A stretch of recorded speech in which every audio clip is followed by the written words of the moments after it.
Assalamualaikum warahmatullahi wabarakatuh. Semangat pagi untuk anak-anak pembelajar fisika, sahabat Sukopindo yang hebat dan luar biasa. Semoga pada kesempatan kali ini kalian sehat selalu sehingga dapat mencapai kesuksesan pada hari ini. Anak-anak sahabat Sukopindo yang luar biasa. Pada kesempatan kita belajar kali ini kita akan membahas tentang KD 3.3 yaitu tentang teori relativitas Einstein, subpokok bahasan yaitu percobaan Michelson dan Monroe. Diharapkan setelah proses belajar ini selesai, kalian dapat mendiskusikan hasil percobaan Michelson dan Monroe, yaitu tentang teori Huygens bahwa di alam ini cahaya dalam merambat itu memerlukan medium yang disebut ether. Nah, untuk lebih jelasnya, mari kita perhatikan yang berikut ini. Diawali dari teori Huygens. Huygens mengatakan bahwa gelombang cahaya itu memerlukan medium untuk mencapai tempat tujuan. Lah mediumnya itu dinamakan dengan ether. Teori Huygens ini berkembang sampai abad ke-19, diawali dengan pembantahan yang pertama yaitu tentang teori Maxwell. Bahwa Maxwell itu setelah melakukan penyelidikan menyimpulkan bahwa cahaya adalah gelombang elektromagnet. Itu diawali dari abad ke-19.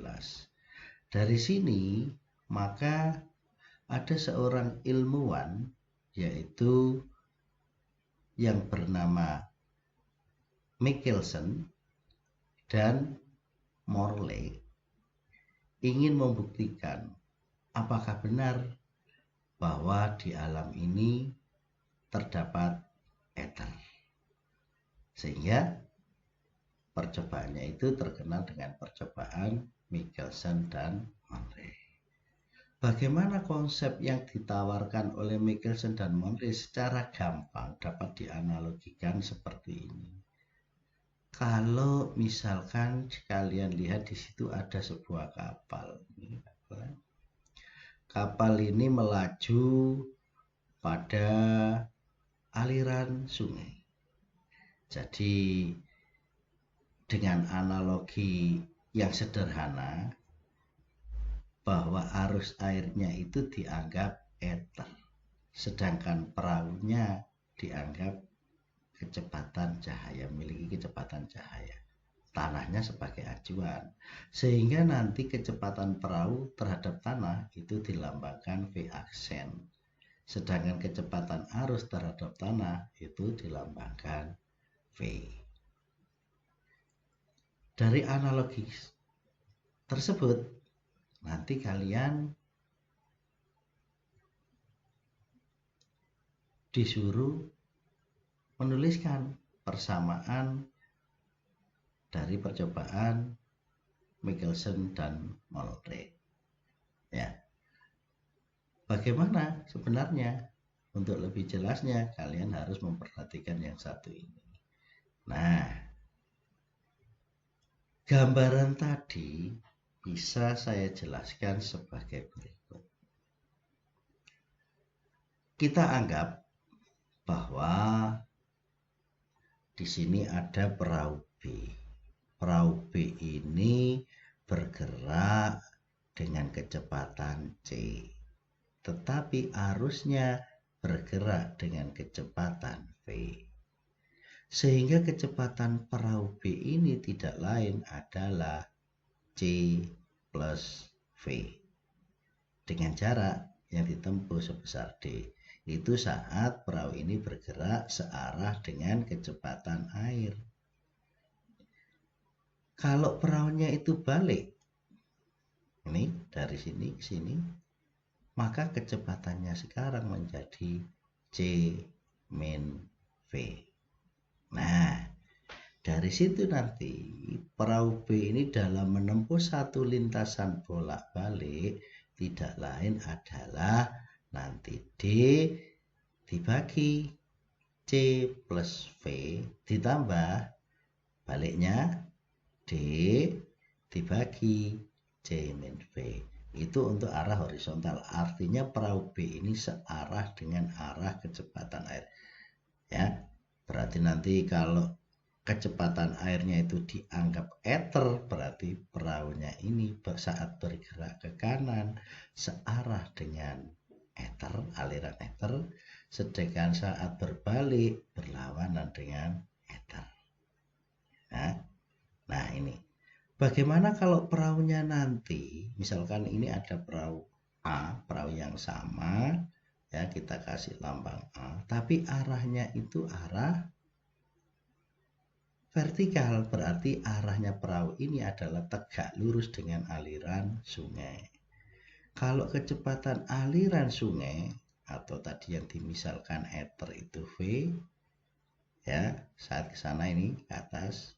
Nah, sedangkan kecepatannya perahu adalah C, maka untuk kecepatan yang arah vertikal ini tidak lain berdasarkan Pitagoras kan sama dengan akar C kuadrat dikurangi V kuadrat.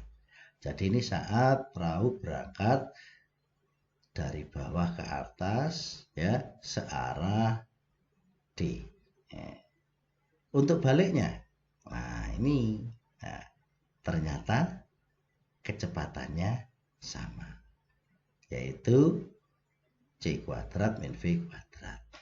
Sehingga nanti untuk perjalanan bolak-balik sejauh D, perahu A nanti akan menempuh waktu sebesar D dibagi kecepatannya akar C kuadrat min V kuadrat ditambah D lagi per akar C2 kuadrat min V kuadrat. Nah, bagaimana lebih jelasnya kita lihat uraiannya di samping ini. Nah, ini seperti yang saya uraikan tadi bahwa kecepatan arusnya, arus air V itu kita anggap sama dengan kecepatan ether. Itu analoginya. Kecepatan perahu C-nya itu kita anggap kecepatan cahaya C. Ya. Jarak lintasannya ini tadi itu adalah D. Sedangkan waktu bolak-balik untuk vertikal kita misalkan TA. Waktu bolak-balik horizontal yang searah dengan arus atau ether itu TB. Ya, dengan analog tadi bahwa kecepatan ether itu ke kanan searah dengan arus. Kalau kita tinjau satu-satu, maka waktu tempuh bolak-balik perahu A atau sisi vertikal seperti yang saya ungkapkan tadi, itu kan tidak lain sama dengan D per akar C kuadrat min V kuadrat ditambah D per sama kan akar C kuadrat min V kuadrat atau 2D akar C kuadrat min V kuadrat ya. Jadi 2D dibagi, ini kan jaraknya bolak-balik 2D, waktunya ini tadi kan ya akar C kuadrat min V kuadrat atau sama dengan 2D per C akar 1 min V kuadrat per C kuadrat. Tapi kalau kalian bingung satu ini dari mana, ini semua kita bagi dengan C kuadrat ya. Akar C kuadrat dan C, maka untuk nilainya sama, yang atas dibagi C. Nah, itu ya. Sehingga waktu yang diperlukan oleh perahu A bolak-balik gerak vertikal sebesar itu. Lanjut. Nah, sekarang bagaimana dengan waktunya perahu B ke sana? Itu tadi ya. Nah, ini bahwa untuk berangkat dengan jarak sejauh d, kecepatannya ini kan searah dengan ether atau searah dengan kecepatan aliran arus, sehingga d per d plus a.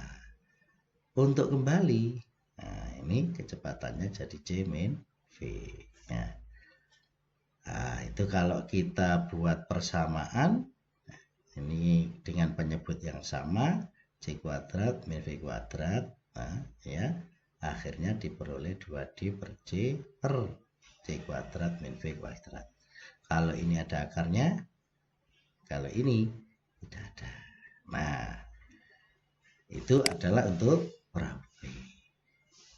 Nah, sekarang kalau kita bandingkan waktu A, perahu A ini bolak-balik dibanding waktu B, perahu B itu bolak-balik, akan diperoleh sebesar akar 1 min V kuadrat per C kuadrat. Ini kita coret, ini akar, ini kan sama artinya kan akar ini kuadrat ya.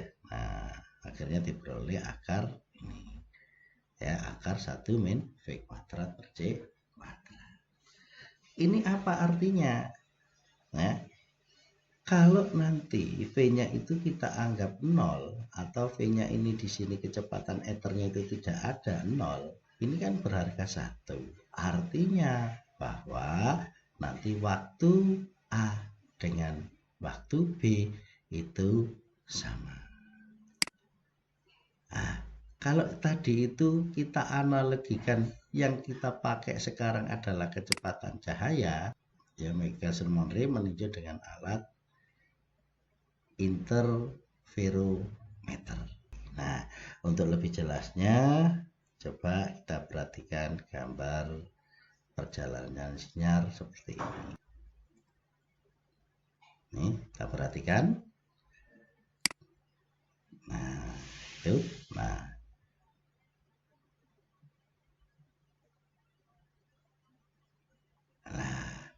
bagaimana penjelasannya? Ini tadi kan ada cahaya.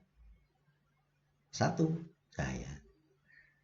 Terus di sini dipasang cermin yang tegak lurus, akibatnya cahaya itu dipantulkan menjadi dua cahaya yang sama atau cahaya kembar. Satu ke arah vertikal, satu ke arah horizontal. Kalau yang horizontal ini searah dengan ether, sedangkan yang vertikal ini tegak lurus. Kita ulangi lagi, perhatikan. Nah, itu del. Yang merah vertikal, yang hijau itu horizontal. Nah, saat diamati di sini dengan alat pengamatnya, ternyata diperoleh interferensi terang. Apa artinya? Bahwa dua cahaya tadi menempuh waktu yang sama. Ini seperti yang kita lihat ini. Cahaya pertama yang arahnya tegak lurus ether, waktunya 120. Yang searah dengan ether 120. Ini menunjukkan apa? Ini menunjukkan bahwa di sana ether itu tidak terbukti. Untuk lebih jelasnya, kita lihat penjelasan seperti gambar di bawah ini. Nah, itu tadi ya gambarnya. Sekarang kita lihat penjelasannya. Nah, jarak tempuh antara P dengan M1 kembali lagi ke P. Berarti ini yang cahaya tadi yang berwarna hijau, searah dengan ether, arah ethernya ke sana. Nah, berapa waktu yang ditempuh? Ternyata kan ini saat dia berangkat, ini saat dia kembali, ini akhirnya diperoleh 2LA per C per 1 akar V min V kuadrat per C kuadrat. Itu untuk cahaya yang arah mendatar. Bagaimana dengan yang arah vertikal atau tegak lurus dengan ether? Berarti P M2 balik lagi ke P. Jarak yang ditempuh LB. Jadi jaraknya LA dengan LB ini adalah sama. Maka waktu yang diperlukan adalah untuk bolak-balik 2LB dibagi akar C kuadrat min V kuadrat. Ini kan mirip dengan kita andaikan yang analog dengan perahu penjelasan yang pertama. Nah, pertanyaannya, besar perbandingan waktunya gimana? Untuk yang perjalanan A searah dengan ether dengan perjalanan B yang berlawanan dengan ether. Kalau kita bandingkan, akan kita peroleh bahwa TB per TA itu sama dengan akar 1 min V kuadrat per C kuadrat. Nah, jadi perbedaan pola interferensinya bagaimana? Hasilnya menandakan bahwa perbedaan pola interferensi itu tidak teramati. Kenapa kok tidak teramati? Saat diamati, di sana terjadi pola interferensi maksimum. Artinya bahwa waktu yang diperlukan untuk cahaya menempuh B dengan cahaya menempuh A itu sama. Jadi kesimpulannya bagaimana? Kalau nanti V-nya ini kita masukkan 0, itu kan menunjukkan bahwa TA-nya itu kan sama dengan TB.